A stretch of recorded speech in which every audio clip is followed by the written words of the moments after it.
Hello, friends. Today we are seeing the Ukraine Russia conflict from the eyes of Poland and why Poland is so eager that Russia should never win this war and Russian aggression should be checked with strong arms. When Russia entered Ukraine, it attacked Ukraine on 24th of February 2022. And when Europe was in a dilemma, the Western powers were in dilemma as to how to aid Ukraine, and Ukraine's fall was almost imminent. It was a matter of days that Poland stood behind Ukraine from day one.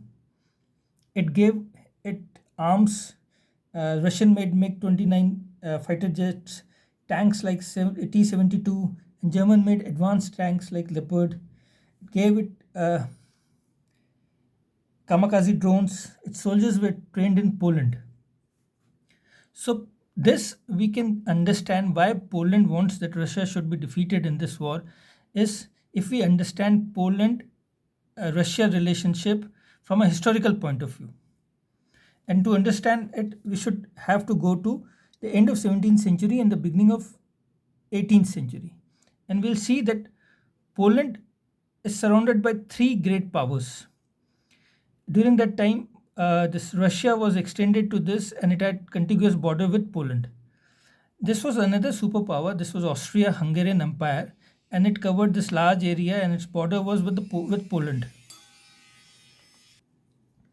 Another power, though not as big as Russia or Austro-Hungarian Empire, was this Prussia.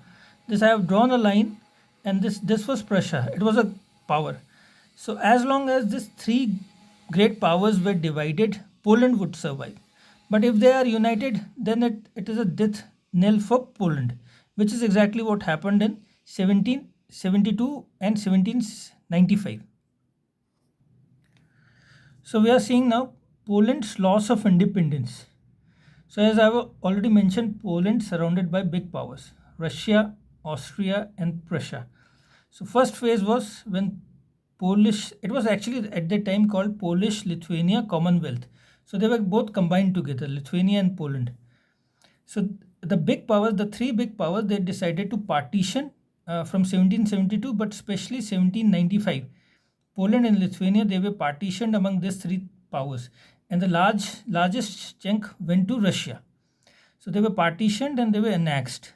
So Poland was erased. In fact, Lithuania as well were erased from the map for the next 123 years. That means only in 1918 Poland actually got its independence back, and it got its map back in the world. Then comes a brief period where Napoleon in 1807, it after defeating Prussia and Austria, it creates Duchy of Warsaw. But it is also not independent. It is a satellite of France, in fact, and therefore we cannot call it an independence. The second phase comes in 1815 when Napoleon is defeated in Waterloo. All the allies who have defeated Napoleon meet at Vienna, which is called Vienna Congress. And this phase lasts from 1815 to 1918. In this Vienna Congress, Russia gets 82% of Poland plus Lithuania, Commonwealth. So large chunk of Poland is given to Russia, and it gets Warsaw as well, which was earlier with Prussia, it gets Warsaw. Now it creates a kingdom of Poland with some amount of autonomy. However, the pride and nationalism of Polish people, it rises. They rise up in revolt in 1831. Kingdom's autonomy was abolished. Of course, that rebellion or that revolution was crushed. It's by Tsar. Kingdom's autonomy was abolished. There was confiscation of property of the Polish people. Many of them were deported. Forced military service was imposed on them, and the universities were also closed. And later on, Russian language was also imposed on them. So Poland was under the iron rule of the Tsar and Moscow. The third phase commenced from 1918 till 1939, and this was truly an independent period of which lasted for 20 years. 1914 to 1918 was the First World War, and there was defeat of these three big powers who were actually the tormentor of Poland. Germany, Austria, and Russia. Germany and Austria were defeated by the Allies, where Russia was defeated by Germany. So after 19 In 1918, Poland declared its independence after 123 years.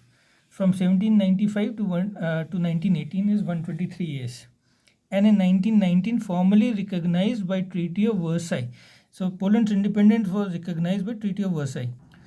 But Poland's independence lasted till 1939. This is the beginning of the fourth phase. The Nazi Germany, the rise of Hitler, and in Soviet Union it was Stalin.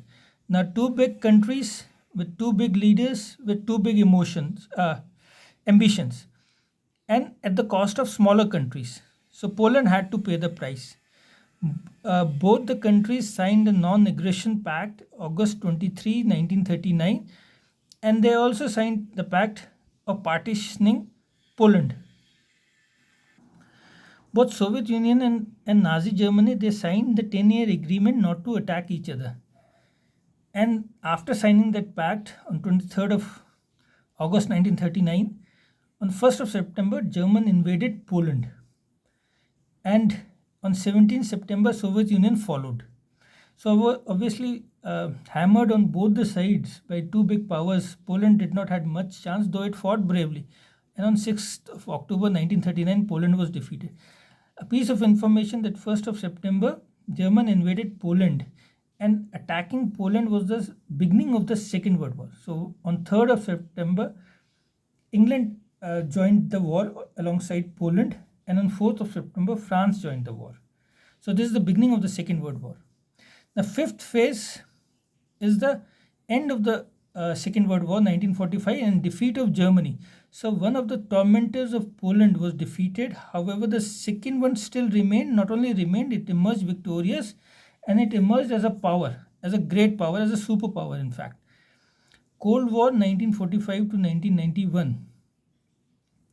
And Europe was divided into two parts. The western half was dominated by America, and the eastern half was dominated by Soviet Union. And Soviet Union dominated Poland. Though Poland retained its independence, but it was not a sovereign country. It got its directions from Moscow. So Soviet Union, how did it control Poland? Annexed territories in the east of Poland, established communist government in Poland, large military presence, and suppressed political oppositions and dissent. The last phase of Poland's emerged in 1991 with the fall of Soviet Union. So both the serious tormentors, I can say, of Poland, Germany on the one hand and Soviet Union on the other hand, fell. And this is the period of prosperity, happiness, we can say, and democracy. So Poland has suffered firsthand the tormentation, domination of Russia. It knows that Russia has its ambitions and Vladimir Putin has its ambition on the Eastern Europe and the Central Europe. Ukraine's security, its defense, and its victory is closely tied to that of not only Poland but all rest of the Eastern Europe and Central Europe. And therefore, it is important from the Polish point of view that Russia should be defeated in Ukraine. Thank you.